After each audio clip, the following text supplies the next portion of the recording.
பள்ளி ஆசிரியராக தனது பணியை துவங்கி திரையுலகில் தனி முத்திரை பதித்த நடிகர் ராஜேஷ் அவர்களின் இழப்பு திரையுலகத்திற்கு பேரிழப்பு என ஐஜேகே தலைவர் இளையவேந்தர் டாக்டர் ரவி பச்சமுத்து தெரிவித்துள்ளார்.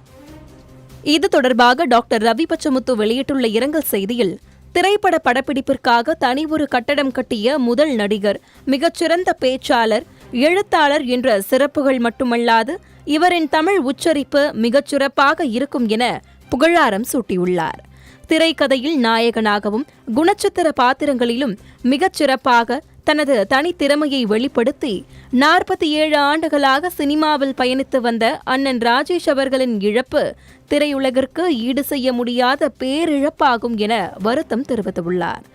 நடிகர், டப்பிங் கலைஞர், எழுத்தாளர், சின்னத்திரை நடிகர் என அனைத்திலுமே தனி முத்திரை பதித்த நடிகர் ராஜேஷ் அவர்களை இழந்து வாடும் குடும்பத்தினருக்கும் திரையுலகத்தினருக்கும் ரசிகர்களுக்கும் நண்பர்களுக்கும் தனது சார்பிலும் இந்திய ஜனநாயக கட்சியின் சார்பிலும் ஆழ்ந்த இரங்கலையும் தெரிவித்துக் கொள்வதோடு அவரின் ஆன்மா இறைவன் அடி நிழலில் இளைப்பார இறைவனை வேண்டுகிறேன் என டாக்டர் ரவி பச்சமுத்து தெரிவித்துள்ளார்.